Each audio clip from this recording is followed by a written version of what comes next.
For sure, what we saw in these organizations that could innovate, the leaders spent a great deal of time making sure that everyone had a sense of shared purpose, because they understood that if we're going to do innovative work, it's going to be risky, it's going to be hard, and everyone needs to think it's worth it. And they also need to feel enough psychological safety. And we know that in many organizations there isn't enough psychological safety for people to feel comfortable taking the risks they need to take. So purpose mattered a lot because that was the glue, if you will, that held people together.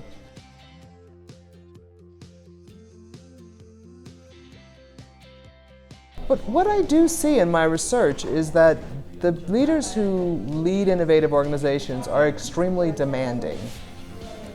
They are very demanding, but they are also generous. So I think the thing that makes the difference is that generosity, that caring there. Do you feel that that's there? And if it's not there, then it's very worrisome, right? And it's that combination. Even at Pixar, one of the things they talked about is the stress that people feel that if I'm not delivering really, really good work, am I letting the company down?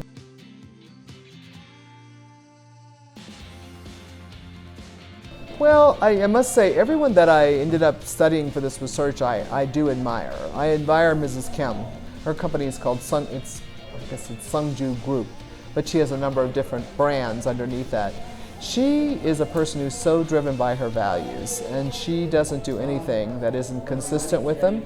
And if, in fact, people will tell her, don't do that because it'll get you in trouble, and she's like, I have to do it because this is what I believe. But she talks to people about why she makes the choices she makes, and sometimes they're very unpopular.